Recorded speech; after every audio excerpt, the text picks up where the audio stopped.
मुंबईच्या गोरेगाव पश्चिम भागात दिवसाढवळ्या घरफोडीची धक्कादायक घटना समोर आली आहे। हनुमान नगर परिसरातील एका घरातून तब्बल 3,11,000 रुपयाचं सोने चांदीचे दागिने चोरीस गेल्याची माहिती उघडकीस आली आहे। अज्ञात घरफोड्याने घराचे कुलूप तोडून आत प्रवेश केल्याच्या तपासात स्पष्ट झालंय। घरमालक महिला काही काळासाठी बाहेर गेल्या असतानाच ही चोरी झाल्याचं समोर आलंय। घरी परतल्यानंतर दरवाजा उघडा आणि घरातील सामान अस्ताव्यस्त अवस्थेत आढळले। कपाटातील मंगळसूत्र, हार, साखळी, नेकलेस आणि अंगठ्या तसेच चांदीचे दागिने लंपास करण्यात आलेत। या प्रकरणी गोरेगाव पोलीस ठाण्यात अज्ञात आरोपी विरोधात गुन्हा दाखल करण्यात आलाय। तर वरिष्ठ पोलीस निरीक्षक सूर्यकांत खरात यांच्या मार्गदर्शनाखाली तपास सुरू आहे। मात्र भर दिवसा घडलेल्या या घरफोडीमुळे परिसरातील नागरिकांमध्ये भीतीचं वातावरण पसरलंय। ॲक्च्युली ही चोरीच झालेली आहे, कारण की कसं घरफोडी एक प्रकारे घरफोडीच झाली आहे, कारण की त्यांनी टाळा न तोडता त्या टाळ्याच्या खालच्या गोष्टी आहेत ते तोडून डायरेक्ट आतमध्ये घुसून त्यांनी आमचं कपाट आहे ते पूर्ण तोडलेलं आहे। आणि ज्या पद्धतीमध्ये तोडलं ते त्या पद्धतीमध्ये ते एक प्रकारचा दरोडाच झालेला आहे। आणि तो कुणी गाठला आहे तो आता तर काय समजत नाही, कारण की जवळपास हे घातला असेल त्याला जवळपास टायमिंगचं माहिती असणार आहे की माझी बायको किती वाजता येते, किती वाजता जाते आणि काय टायमिंगमध्ये ती स्कूलला जाते आणि स्कूलमधून येते। त्या उद्देशानेच त्याने ते टायमिंग बघूनच त्याने ते केलेलं आहे चोरी। पोलिसांनी आता लवकरात लवकर जर त्याच्यावरती ॲक्शन घेऊन जर हे केस सॉल्व केली तरच हे होईल, कारण की एकदा जर त्यामध्ये जर विलंब झाला तर त्या चोराला तो वेळ भेटणार त्या गोष्टींची विल्हेवाट लावायला। जवळपास 7.25 तोळ्यांचा ऐवज गेलेला आहे, 77 ग्रामचा ॲप्रॉक्स गेलेला आहे। कारण की काही गोष्टी आहेत ती त्यामध्ये आम्हाला गिफ्ट पण भेटलेल्या, त्यामुळे त्यांची प्रत्येकाची बिलं वगैरे अशी नाही आहेत आमच्याकडे, पण आम्हाला एक अंदाज आहे त्या पद्धतीमध्ये आम्ही पोलिसांना दिलेला आहे। आतापर्यंत पोलिसांनी केलेल्या कामकाजावर तुम्हाला समाधान वाटतं का? आणि तुम्हाला ही घटना घडल्यानंतर भीती वाटते का? असुरक्षित असं जाणवतं का? हो, मला तर दररोज असुरक्षितच जाणवतं, कारण की त्यासाठी तर आम्ही इथे रेंटवर राहतो, खोली मार्गाला, त्यासाठी आम्ही गोदरेजचा टाळा आणखीन एक लावला त्यासाठी आम्हाला असुरक्षित वाटायला लागलं त्यामुळे। आणि पोलिसांनी जी आत्तापर्यंत कारवाई केली आहे, पण अजून त्यांच्याकडून अपेक्षा आहे की त्यांनी लवकरात लवकर त्याच्यावरती अजून कारवाई करून शोधून काढण्याचा प्रयत्न केला पाहिजे, कारण की जर त्याला विलंब दिला तर त्या चोराला तो वेळ भेटणार आणि तो त्याच्या पुढच्या ॲक्शन घेऊन तो कुठेही ते दागिने विकू शकतो, काही करू शकतो त्याच्याबरोबर, आणि ते भेटणार पण नाही। त्यामुळे इथे काही तांत्रिक तपास होता तो पोलिसांनी करायला होता, तो केला का? तुम्हाला काय जाणवतं? असा त्यांनी आजूबाजूला तर त्यांनी काही चौकशी अशी प्रॉपर केली नाही, कुणाला काही विचारलं नाही आहे, कारण की ते फक्त घरामध्ये येऊनच त्यांनी सगळं फिंगरप्रिंट्स वगैरे फॉरेन्सिक वगैरे चेक केलं, पण आजूबाजूला त्यांनी काय असं विचारपूस अशी केली नाही प्रॉपरली की बाबा म्हणजे जे पोलीस लोक म्हणजे करतात तशा पद्धतीमध्ये असं मला तर काही दिसलं नाही, कारण की मी जेवढा वेळ पोलिसांच्या बरोबर होतो तेवढ्या तर मला काय असं म्हणजे त्यांनी फक्त येऊन चेक केलं CCTV कॅमेरा वगैरे कुठे आहेत का किंवा काय। आणि ते भरत कदम साहेब आलेले काल आलेले, ते फक्त आलेले विचारलं त्यांनी आणि ते सांगतो बोलले आम्ही काय तेच काय काय झालं, काय काय घटना कशा पद्धतीमध्ये झाली ते त्यांना आम्ही सांगितलं सविस्तर की असं असं झालं म्हणून। मग ते त्यांनी बघितलं आणि ते मग निघून गेले, मग त्यांचा तपास ते करत होते आता त्यांच्या पद्धतीने। संशय असा तर आम्हाला नाही आहे, कारण की आम्ही तर जवळपास 1 नोव्हेंबरपासून 2025 पासूनच इथे राहायला आलो आहे या रूममध्ये। तसंही आम्ही गेले 10-15 वर्ष झाले या एरियामध्ये राहतो हनुमाननगरच्या पूर्ण, पण असा प्रॉपरली संशय असा कुणावरती नाही सांगू शकत, कारण की कुणाचा काय उद्देश असतो तो सांगता येत नाही ना। आणि मी एकतर जॉबचं टायमिंग माझं एकतर जास्त आहे, माझं जॉबचं टायमिंग जवळपास मी 8 वाजता घरातून निघतो आणि रात्री 10-10:30 पर्यंत येतो घरी, त्यामुळं माझं तर जास्त कोणाशी इथल्या आजूबाजूशी संबंधच येत नाही आहे। ॲक्च्युली त्यावेळेस सगळा पसारा त्या लोकांनी मांडलेला, दागिन्यांचे बॉक्स वगैरे, ड्रॉवर, सगळं कपाट वगैरे अस्ताव्यस्त केलेलं आणि सोन्याचे बॉक्स पूर्ण असे ओपन होते। मग ते बाहेर पडद्याच्या ह्याच्यातून मी वाकून बघितलं तर सगळं घरात पसारा दिसला। मग आतमध्ये आले मी तर तिजोरी वगैरे बघितली तर तिजोरी त्या लोकांनी अशी उचकटून तोडून टाकलेली। जो चोरीला गेला किंवा तुमच्या घरात घरफोडी झाली तो ऐवज किती किमतीचा होता? साधारण 8 तोळं होतं सोनं. एकूण किती होतं? 77 ग्राम काहीतरी आणि 100 ग्राम चांदी. मग मला आता भीती वाटते का की पोलिसांनी कारवाई केली नाही केली तर असं प्रकार घडलेला आहे. मला भीती वाटते का? हो, भीती वाटते. परत पण ते लोक येऊ शकतात ना. ज्यावेळेला टाळं तोडलं तुम्हाला दिसलं तर काय वाटलं? कोणी घरात तुमच्या ओळखीचं आलेलं असं वाटतं किंवा चोरी झाली किंवा घरफोडी झाली? घरफोडी झाली. टाळा तोडलेला म्हणजे कोणीतरी अननोन व्यक्तीच आतमध्ये घुसला होता. कारण की चावी वगैरे काही शोधण्याचा प्रयत्न केलाच नाही त्यांनी. डायरेक्टली कपाट उघडून ते लॉकरच तोडला त्यांनी. पोलिसांनी केलेल्या कारवाईची किंवा तुम्ही तक्रार दिल्यानंतर काय कारवाई केली त्याच्यावरती समाधान वाटतं किंवा काय कारवाई केली त्यांनी? ॲक्च्युली ते लोक दुसऱ्या दिवशी आले. त्यानंतर येऊन त्यांनी त्या दिवशी पण आले आणि दुसऱ्या दिवशी पण आले ते फिंगरप्रिंट वगैरे घ्यायला. मग त्या कारवाईवरती त्यांनी केलेल्या कामकाजावरती तुम्ही समाधानी आहात का? हो, मला आता त्यांच्याकडून अपेक्षा वाटते लवकर सोडून द्यावं, लवकरात किंवा लवकर शोधून द्यावं किंवा ऐवज शोधून द्यावं. आरोपी पण शोधून द्यावा. कोण आहे तो ते कळलं पाहिजे ना कोण आहे. आणि सोनं पण आमचं जे काही गेलं ते पोलिसांनी शोधून दिलं पाहिजे. मुंबईच्या चेंबूरमधील अणुशक्ती नगर परिसरात आज सकाळी काही काळासाठी घबराटीचं वातावरण निर्माण झालं होतं. BARC परिसरातील सुमारे 10 फूट लांबीचा अजगर आढळून आल्याचं दिसताच नागरिकांनी तात्काळ BMCला माहिती दिली. घटनेचं गांभीर्य लक्षात घेऊन BMC कर्मचाऱ्यांनी त्वरित कार्यवाही सुरू केली आणि महाराष्ट्र ॲनिमल रेस्क्यू असोसिएशन अर्थात मारा या संस्थेला पाचारण करण्यात आले. माराचे रेस्क्युअर दीपक निर्मल आणि शेखर मैत्री घटनास्थळी दाखल झाले. अजगराच्या विमोचन दरम्यान परिसरातील नागरिकांच्या सुरक्षिततेची विशेष काळजी घेत कुशल पद्धतीने अजगराला ताब्यात घेण्यात आले. या संपूर्ण कारवाई दरम्यान अजगराला कोणतीही इजा झाली नाही. वेळीच विमोचन झाल्यामुळे मोठी दुर्घटना टळली असून परिसरातील नागरिकांनी सुटकेचा श्वास घेतलाय. मुंबई महापालिकेची निवडणूक तब्बल 9 वर्षांनंतर होत असून 2017च्या निवडणुकीनंतर शहरातील राजकीय संख्याबळात मोठे बदल झालेत. 2017मध्ये असलेल्या महापालिकेच्या संख्याबळाच्या तुलनेत भाजपचे संख्याबळ वाढले. मात्र शिवसेनेचे संख्याबळ दुभांगलं आहे. याशिवाय राष्ट्रवादी काँग्रेस आणि काँग्रेस पक्षाची आधीच कमी असलेली ताकद आणखी घटली आहे. मुंबई महापालिकेची निवडणूक 15 जानेवारीला होणार असून या निवडणुकीसाठी सध्या सर्वच राजकीय पक्षांमध्ये जागा वाटपाच्या चर्चा सुरू झाल्या आहेत. या चर्चांमध्ये 2017मध्ये कोणती जागा कोणत्या पक्षाकडे होती हा मुद्दा अत्यंत महत्त्वाचा मानला जातोय. त्याचबरोबर सध्याचे पक्षीय अनुकूल प्रतिकूल परिस्थिती हेही जागा वाटपात कळीचं ठरणार आहे. गेल्या 2-2.5 वर्षात राज्यातील सत्तापालट तसेच शिवसेना आणि राष्ट्रवादी काँग्रेसमधील फूट याचे पडसाद थेट मुंबई महापालिकेच्या राजकारणावर पडल्याचं चित्र दिसतंय. शहरी नक्षलवादाच्या आरोप प्रकरणी सध्या जामिनावर असलेले मानव अधिकार कार्यकर्ते गौतम नवलखा यांना मोठा दिलासा मिळाला आहे. प्रत्यक्ष खटला सुरू होईपर्यंत नवलखा यांना दिल्लीतील त्यांच्या घरी राहण्यास हरकत नाही असे मुंबई उच्च न्यायालयाने मंगळवारी स्पष्ट केले. न्यायमूर्ती भारती डांगरे आणि न्यायमूर्ती श्याम चांडक यांच्या खंडपीठाने नवलखा हे पळून जाण्याचा धोका नसल्याने नमूद केले. तसेच त्यांना पळून जाण्याचा प्रयत्न केल्याचेही कोणते उदाहरण नसल्याचेही न्यायालयाने स्पष्ट केले. याशिवाय जामिनावर असतानाही त्यांना या प्रकरणामुळे मुंबईतच राहण्यास भाग पडले जात असल्याने ते त्यांच्या आयुष्यापासून आणि सामाजिक वर्तुळापासून दुरावले गेल्याचं निरीक्षण न्यायालयाने नोंदवले. या पार्श्वभूमीवर नवलखा यांना दिल्लीतील निवासस्थानी राहण्यास परवानगी देण्याबाबत न्यायालयाने सकारात्मक भूमिका घेतली आहे. मुंबईच्या माणखुर्द येथील 30 फूट मार्गावरील जनतानगर परिसरात मंगळवारी सायंकाळी गॅस सिलेंडरचा भीषण स्फोट झालाय.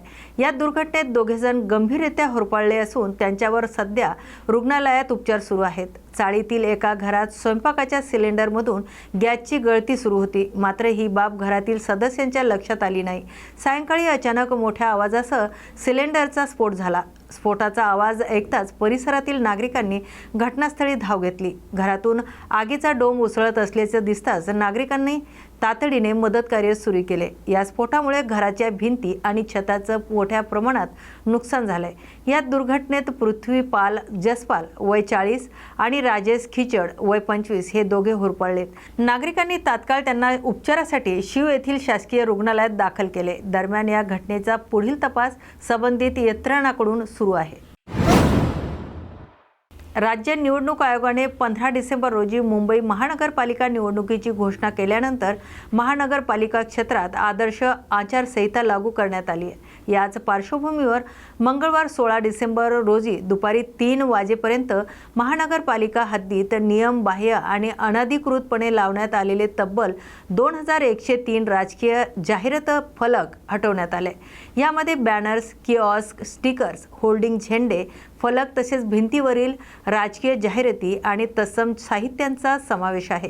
ही कार्यवाही महानगरपालिकेच्या परवाना विभागाअंतर्गत युद्ध पातळीवर सुरू असून निवडणुकीची चाहूल लागताच अनेक पक्षांकडून शहरभर राजकीय फलक लावण्यात आले होते. दरम्यान 15 जानेवारी रोजी मुंबई महानगरपालिकेची निवडणूक होणार असून आचारसंहिता लागू झाल्याने पुढील काळातही अशाच कडक कार्यवाही सुरू राहणार असल्याचं प्रशासनाने स्पष्ट केलंय. उपमुख्यमंत्री अजित पवार यांच्या नेतृत्वाखालील राष्ट्रवादी काँग्रेसने मुंबई महानगरपालिका निवडणुकीत 50 जागा लढवण्याची तयारी केल्याचे स्पष्ट केले. मंगळवारी मुंबईतील पक्ष कार्यालयात मुंबई निवडणूक व्यवस्थापन समितीची बैठक पार पडली. या बैठकीत 50 जागा लढवण्याचा निर्णय घेण्यात आला. या निवडणुकीचे नेतृत्व नवाब मलिक करणार असल्याचं राष्ट्रवादी काँग्रेसने पुन्हा एकदा स्पष्ट केले. निवडणूक व्यवस्थापन समितीचे अध्यक्ष नवाब मलिक यांच्या अध्यक्षतेखाली ही बैठक पार पडली. मात्र नवाब मलिक यांच्या नेतृत्वाखाली राष्ट्रवादी निवडणूक लढवत असल्याने भाजपने मुंबईत आघाडी करण्यास नकार दिलाय. भाजपचे मुंबई अध्यक्ष अमित साटम यांनी याबाबतची अधिकृत घोषणा केली. मुंबई बॉम्बस्फोटातील आरोपीशी संबंधित जमीन व्यवहाराचा मुद्दा पुढे करत भाजपने आघाडी न करण्याची भूमिका घेतली. त्यामुळे मुंबईत राष्ट्रवादी काँग्रेस सोबळावर निवडणूक लढवण्याची शक्यता वर्तवली जाते. मुंबई महापालिका निवडणूक जाहीर झाल्यानंतर दुसऱ्याच दिवशी शिवसेना ठाकरे गटाने प्रचाराचा नारळ फोडलाय. शिवसेना ठाकरे नेते आणि आमदार आदित्य ठाकरे यांनी वरळीतून प्रचाराचा रणशिंग फुंकलाय. वरळीतील NSCI डोममध्ये आयोजित शिवसेना मेळाव्यात आदित्य ठाकरे यांनी शिवसैनिकांना संबोधित करीत मुंबई अदानी स्थान होऊ देणार नाही, मुंबई मराठी माणसाचीच आहे, मशाल हाती घेऊन महापालिका जिंकूया असे आवाहन केले. विशेष म्हणजे मुंबई महापालिकेसाठी आयोजित करण्यात आलेल्या या पहिल्याच मेळाव्याचं शिवसेना पक्षप्रमुख उद्धव ठाकरे यांच्याऐवजी आदित्य ठाकरे यांनी सादरीकरणासह केले. यावेळी आदित्य ठाकरे यांनी मुंबई महानगरपालिकेतील कचऱ्यातून वीज निर्मिती प्रकल्प, EV धोरण, मुंबईतील रस्त्याचे जाळे तसेच कोस्टल रोडसह विविध विकास प्रकल्पांचं सादरीकरण केले. महापालिका निवडणुकीच्या पार्श्वभूमीवर ठाकरे गटाने आक्रमक प्रचाराची सुरुवात केल्याने या मेळाव्यातून स्पष्ट झाले. महानगरपालिका निवडणुकीच्या पार्श्वभूमीवर काँग्रेस आणि वंचित बहुजन आघाडी यांच्यात आघाडीबाबत चर्चा सुरू असल्याची माहिती समोर आली आहे. डॉक्टर बाबासाहेब आंबेडकर यांचे नातू आणि भारतीय रिपब्लिकन बहुजन महासंघाचे नेते ॲडव्होकेट प्रकाश आंबेडकर आणि काँग्रेस प्रदेश अध्यक्ष हर्षवर्धन सपकाळ यांची सोमवारी रात्री दादर येथील राजगृह निवासस्थानी बैठक पार पडली. या बैठकीत आघाडीबाबत प्राथमिक चर्चा झाली असून पुढील 3 दिवसात याबाबत चित्र स्पष्ट होईल असं वंचितमधील सूत्रांनी सांगितलं. मुंबई महानगरपालिका वगळता इतर महानगरपालिकांमध्ये दोन्ही पक्षांमध्ये आघाडी होण्याची शक्यता वर्तवली जाते. काँग्रेस हा महाविकास आघाडीचा घटक पक्ष असला तरी स्थानिक स्वराज्य संस्थांच्या निवडणुकांमध्ये स्थानिक पातळीवर आघाडी करण्याचं स्वातंत्र्य घटक पक्षांना देण्याचं महाविकास आघाडीचं धोरण आहे. धारावी पुनर्विकास प्रकल्पाअंतर्गत घरांसाठी पात्र असणाऱ्या रहिवाशांना की टू की पद्धतीने नव्या इमारतीतील घरे दिली जातील असं धारावी पुनर्विकास प्राधिकरणाने जाहीर केले. मात्र यावेळी हजारो धारावीकरांचं तात्पुरतं स्थलांतर करावं लागणार आहे असं DRPचे मुख्य कार्यकारी अधिकारी डॉक्टर महेंद्र कल्याणकर यांनी स्पष्ट केले. काही रहिवाशांना संक्रमण शिबिरात तर काहींना घर भाड्याचा पर्याय देण्यात आलाय. शाहूनगर आणि शताब्दी नगरमधील रहिवाशांना धारावीतील सेक्टर 5 मध्ये म्हाडाने बांधलेल्या इमारतीमधील घरे संक्रमण शिबिर म्हणून देण्यात येत येत आहे, तर गणेशनगर मेघवाडीतील 42 रहिवाशांना घर भाडे देण्यात येणार असून त्यांना आता स्वतःचे घर शोधावे लागणार. यापूर्वी सध्याचे घर सोडावे लागणार नाही असे आश्वासन देण्यात आले होते. मात्र आता इतरत्र स्थलांतर करावे लागणार असल्याची धारावीकरांमध्ये नाराजीचं वातावरण दिसतंय. मुंबई महापालिका निवडणुकीची घोषणा झाल्यानंतरही काँग्रेस पक्ष स्वबळावर निवडणूक लढवण्याच्या निर्णयावर ठाम आहे. एकीकडे भाजपला मदत होईल असा निर्णय घेऊ नका अशी सूचना शिवसेना ठाकरे गटाकडून दिली जात असतानाही काँग्रेसने आपली भूमिका बदललेली नाही. काँग्रेसच्या मुंबई अध्यक्षा वर्षा गायकवाड यांनी सर्वांना सोबत घेऊन मुंबईच्या प्रश्नावर ही निवडणूक लढवली जाईल असं स्पष्ट केलंय. मुंबईच्या विकासासाठी आणि मुंबईकरांच्या भविष्यासाठी काँग्रेस ताकदीने निवडणूक लढवेल अशी ग्वाही त्यांनी दिली. महापालिकेत प्रशासकांच्या काळातही उद्योगपती, बिल्डर आणि कंत्राटदार गब्बार झालेत, मात्र मुंबईकरांचे हाल झालेत, भ्रष्टाचार बोकाळलाय असल्याचा आरोप त्यांनी स्पष्ट केलाय. चांगले रस्ते, पाणी, शुद्ध हवा, शिक्षण आणि आरोग्य या मूलभूत सुविधांपासून मुंबईकर वंचित राहिले असा आरोप करत काँग्रेसने आक्रमक भूमिका घेतली. मुंबईच्या चर्नी रोड स्थानकाबाहेरील सेफी रुग्णालयासमोर उतरणाऱ्या प्रस्तावित केळीवाडी पादचारी पुलाचं काम रखडल्यामुळे स्थानिक रहिवाशांमध्ये तीव्र असंतोष निर्माण झालाय. याच पार्श्वभूमीवर राज्यातील मंत्री आणि भाजप नेते मंगल प्रभात लोढा यांच्या नेतृत्वाखाली भाजप कार्यकर्ते आणि नागरिकांनी आंदोलन करत पुलाचं बांधकाम तातडीने सुरू करण्याची मागणी केली आहे. या आंदोलनामुळे सोमवारी रात्री सेफी रुग्णालयाबाहेर काही काळ तणावाचं वातावरण निर्माण झालं होतं. चर्नी रोड स्थानकाच्या पूर्व प्रवेशद्वाराबाहेरूनच महर्षी कर्वे मार्ग ओलांडून सेफी रुग्णालयासमोर उतरणाऱ्या या केळेवाडी पुलाच्या बांधकामाला सेफी रुग्णालय प्रशासनाने नोव्हेंबर 2024 उच्च न्यायालयात आव्हान दिलं होतं. रुग्णालय प्रशासनाने पुलामुळे होणाऱ्या संभाव्य अडचणी न्यायालयाच्या निदर्शनास आणून दिल्यानंतर न्यायालयाने या पुलाच्या बांधकामाला स्थगिती दिली होती. मात्र त्यानंतर रुग्णालय प्रशासन आणि महानगरपालिका यांच्या एकमताने न्यायालयाच्या आदेशानुसार पुलाचं काम पुन्हा सुरू करण्यात आलंय. तथापि 20% बांधकाम पूर्ण झाल्यानंतर हे काम अचानक थांबवण्यात आल्याने नागरिकांमध्ये संभ्रम आणि नाराजीचे वातावरण निर्माण झालंय. मुंबई शहर आणि उपनगरातील म्हाडाच्या अभिन्यासातील 20 एकरापेक्षा अधिक क्षेत्रफळावरील इमारतीचा समूह पुनर्विकास करण्याचा निर्णय राज्य सरकारने घेतलाय. या संदर्भातील प्रस्तावास नुकतीच झालेल्या राज्य मंत्रिमंडळाच्या बैठकीत मान्यता दिली आहे. त्यानुसार सोमवारी गृहनिर्माण विभागाने यासंबंधीचा शासन निर्णय प्रसिद्ध केलाय. या निर्णयामुळे म्हाडा वसाहतीच्या समूह पुनर्विकासाचा मार्ग मोकळा झाला असून पुनर्विकास प्रक्रियेला आता वेग मिळणार आहे. महत्त्वाची बाब म्हणजे 20 एकरापेक्षा अधिक क्षेत्रफळावरील म्हाडा इमारतीच्या पुनर्विकासासाठी रहिवाशांच्या वैयक्तिक संमतीची आवश्यकता राहणार नाही. यामुळे दीर्घकाळ रखडलेले अनेक म्हाडा प्रकल्प मार्गी लागण्याची शक्यता आहे. तसेच जुन्या आणि धोकादायक इमारतीमधील रहिवाशांना आधुनिक सुविधासह सुरक्षित घरं मिळण्याचा मार्गही खुला झाला आहे. मुंबई महानगरपालिकेची निवडणूक जाहीर होताच राष्ट्रवादी काँग्रेसने मुंबईत तयारीला वेग दिलाय. मुंबई विभागीय राष्ट्रवादी काँग्रेसच्या निवडणूक व्यवस्थापन समितीची आढावा बैठक आज मुंबई प्रदेश कार्यालयात पार पडली. या बैठकीचं नेतृत्व समितीचे अध्यक्ष, ज्येष्ठ नेते आणि माजी मंत्री नवाब मलिक यांनी केले. निवडणूक व्यवस्थापन समितीचे अध्यक्ष झाल्यानंतर नवाब मलिक यांनी थेट मुंबई महानगरपालिकेवर लक्ष केंद्रित केल्याचं स्पष्ट केलंय. तर दर महिन्याच्या मंगळवारी आढावा बैठक घेऊन पक्ष संघटना मजबूत करण्याचा निर्धार त्यांनी व्यक्त केलाय. आजच्या बैठकीत जिल्हानिहाय सविस्तर आढावा घेण्यात आलाय. मुंबई मनपा निवडणुकीत भाजप शिवसेनेसह युती झाल्यास राष्ट्रवादी काँग्रेस 50 जागांवर दावा करणार आहे, हेही या बैठकीत स्पष्ट करण्यात आले. या संदर्भातील सविस्तर अहवाल उद्या राष्ट्रवादी काँग्रेसचे राष्ट्रीय अध्यक्ष आणि उपमुख्यमंत्री अजितदादा पवार यांच्याकडे सादर केला जाणार आहे. या बैठकीला आमदार, माजी आमदार, प्रदेश आणि मुंबईतील पदाधिकारी मोठ्या संख्येने उपस्थित राहणार आहेत. मुंबईत पक्षाला उभारी देण्यासाठी राष्ट्रवादी काँग्रेसने कंबर कसल्याने या बैठकीतून स्पष्ट झालंय. मुंबई महानगरपालिकेच्या निवडणुकीसाठी आमच्या पक्षाचे राष्ट्रवादीचे अध्यक्ष नामदार अजितदादा पवार साहेब आणि महाराष्ट्राचे पक्षाचे अध्यक्ष खासदार तटकरे साहेब यांनी जी समिती अस्तित्वात आणली त्याचे जे अध्यक्ष आहेत नवाब मलिक साहेब आणि बाकी सर्व 14 निमंत्रित अधिक आमचे सर्व जिल्हाध्यक्ष यांच्या समवेत आज प्रदीर्घ चर्चा झाली. 227 वार्डामधून आमच्याकडे कार्यकर्त्यांनी पदाधिकाऱ्यांनी उमेदवारी अर्ज दिले. त्याची आम्ही सर्वाची छाननी केलेली आहे.